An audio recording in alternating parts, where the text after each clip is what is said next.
Okay guys, so I have just attempted to do this bag on, I borrowed somebody's machine, and I have seen some issues that I think you guys might have, so I have a solution.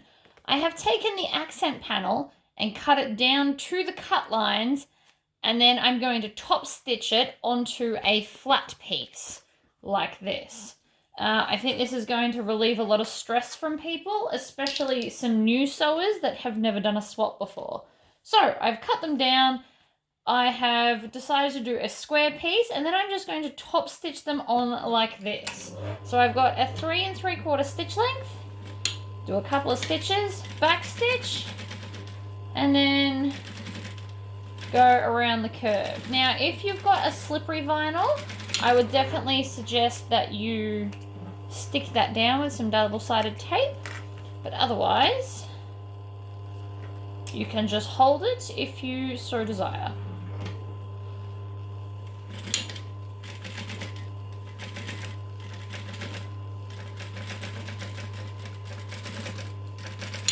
Alright, there we go. So that was the super quick hacked way to pop those on. So now your front panel is complete. So now I'm going to take my zipper, and I've already added the zipper pull to it. And then I'm just going to take some, I'll turn that off so it's not whirring in the background. I'm going to take some double-sided tape and just stick it down the center of both of my pieces here. Smooth it down and then peel off the back and stick it on to the zip like so. You'll notice that I've used some different colored vinyls for this. That is a deliberate choice because I want it to feel very colorful and donutty. Right, so now that they are stuck on, I'm going to, with the same stitch length, just stitch that down. So you don't have to necessarily back stitch, but I just do out of habit. Then you swing this one round, and we're going to do that one too, like so. Pull that out, and your zipper is now also ready.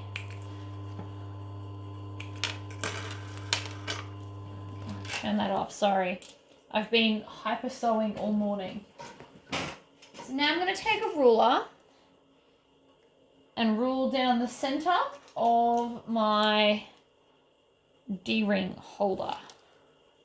So mine is a 1-inch thing, so I only needed my 1-inch ruler. If you're using bigger hardware, just make sure you put it in the center, like so. And then again, we're going to peel off the backing, except this time we're going to bend them both into the center like that. And then just for decoration, I'm going to top stitch with my foot in the center seam fold. And then pivot and then do the other side as well. I just think that gives a nice little detail. You don't have to do it that way. So there we go. And then I'm going to take this and just put it together like this with a clip. So that's now ready to go in the bag. So now we've got all of our pieces. I'm going to take one lining piece. I'm going to grab my zip and I'm going to put it in the center and clip it down. You can use as many or as few pins or clips as you like. And then I'm going to take this. Now this piece up here is the top. So I'm going to face that on there like that. So you also may want to think about which way you want your zipper pull to go. I have done that while doing this. And then I'm going to go back to a 2.5 stitch length and just stitch all the way along. And I'm just going to zip past back where I've already stitched so that the zipper pull, whoops, doesn't interrupt my stitching. And then crank it up to a 3 3/4 stitch length, fold down just the top, whoops, and then top stitch.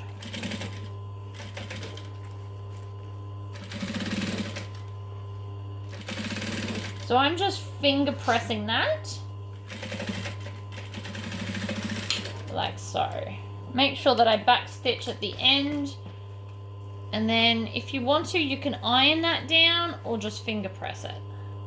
So now I'm going to take the other side and do the same thing. So I'm going to center this up. Turn my machine off, sorry.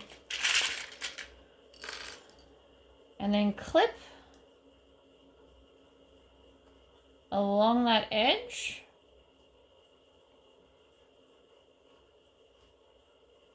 Like that.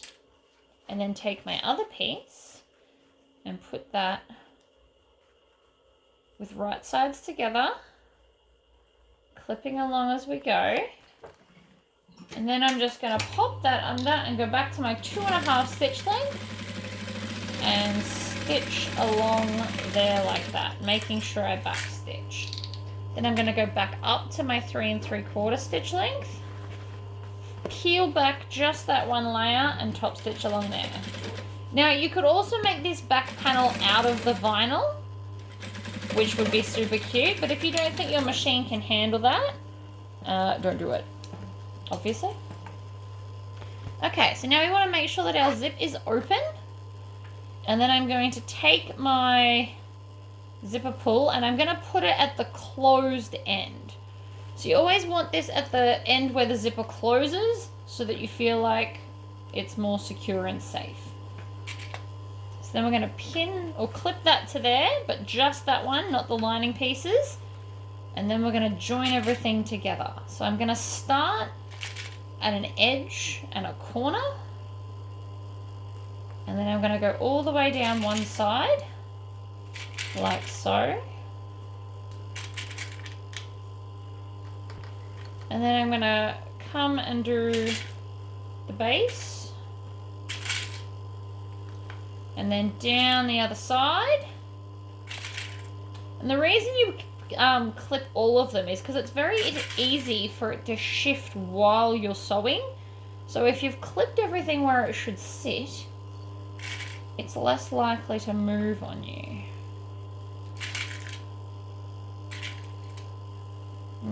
You need to make sure that you don't get like ripples. So that's why we put lots of clips. Okay, so now I'm going to start here with my seam allowance. And I'm just going to back stitch and then make sure that I'm on a 2.5 stitch length. And then stitch, needle down, foot up and pivot. And then do the same along the edges. So I'm going to get to the corner, needle down, foot up, pivot.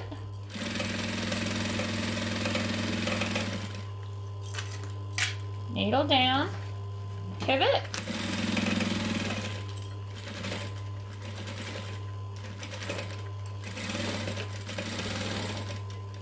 And then when we get to here, we need to leave a gap for turning. So we're going to pivot and then we're just going to stitch a little bit. Making sure that we back stitch to lock that all in. So now I'm going to take some scissors and I'm just going to clip off the excess around the corners and the bulk here, like that.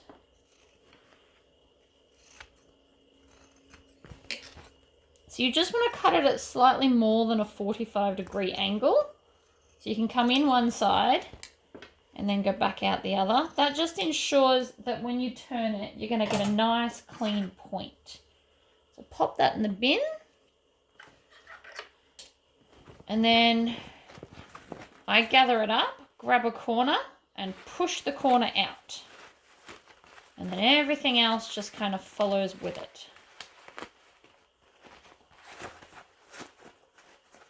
So push the corner out and you should get a nice pointy corner doing it that way. And then we're going to come up to here and we're going to push that out. And your zipper tab should sit nice and flat and flush like so. So then I just need to also pull out my lining and I'm going to poke the corners all the way out like so. And then I'm just gonna pull tight like that, and everything should kind of fall into place. Now you can iron that so it sits like that, or you can use some clips or pins. If you've used a waterproof lining, don't use pins. You'll perforate it like vinyl, and that's not ideal. So then we're just going to stitch as close to that edge as you can without running off. Making sure that we back stitch.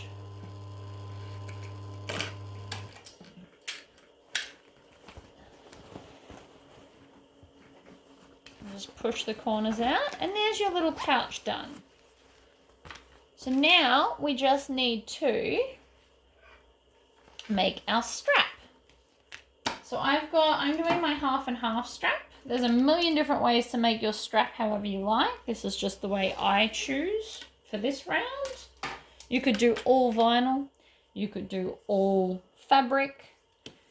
You could do 2 different lots of vinyl. World is your oyster for this. So we're just going to peel off that backing like so.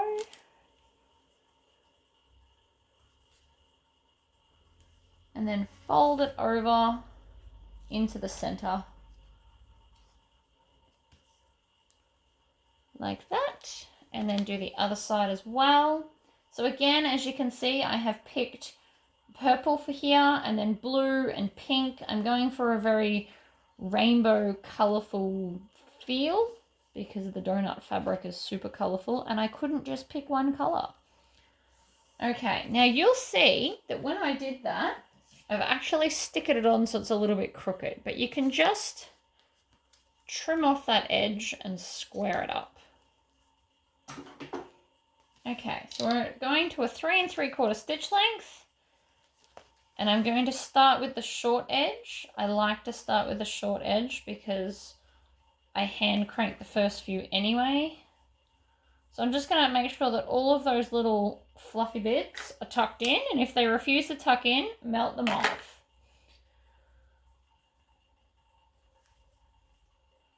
Okay. So then we're going to go 1, 2, 3, and then lift up and go back through that first hole. Then I'll turn my machine on and start stitching. Then we're going to pivot with our needle down, and I'm just going to start stitching along that edge. So I'm going to hold it in the center. Now if you don't think you can hold it in the center, feel free to use double-sided tape and stick it to the center, and then you won't have that issue. Now again, my vinyl's a little bit long because of how much I tucked under at the ends, so that was my fault. And the second side is always quicker because it's already anchored down for you. So we're going to get to that end and then back stitch and pull it out, and then we're done. Now if you find that you've got this problem at the back, that is just because I don't hold my threads at the start. But you can actually just use this and maneuver them out. By chopping them, you're not going to wreck your stitching. You chop them down like that, and then give it a bit of a melt. But we're also not going to see that anyway, because it's going to be tucked up under our strap. So then we just take our little... Now, if you were using a square ring, if you don't have these, you can make it and just attach it straight onto here. Without that, it just won't be a removable strap. So you could just do that quite happily. Stick that to there. Bob's your uncle. I am going to be using one though. So we put it on. We're going to bend it over. And we're going to grab the other piece and slot it underneath like that. And then we just take our hole punch and punch through the center, like so.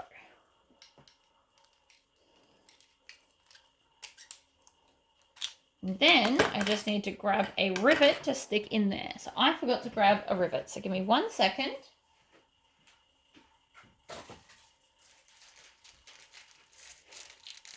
So So I will be using, now it doesn't matter if you let go because we can just line all the holes up again with our rivet. So we go through one, then pull this up and go through there.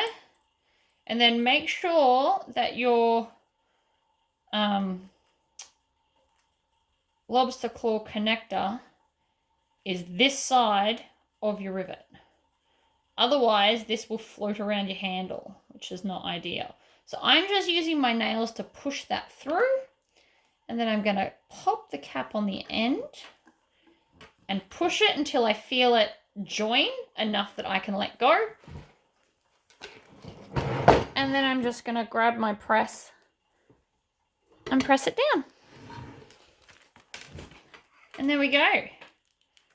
One finished pouch.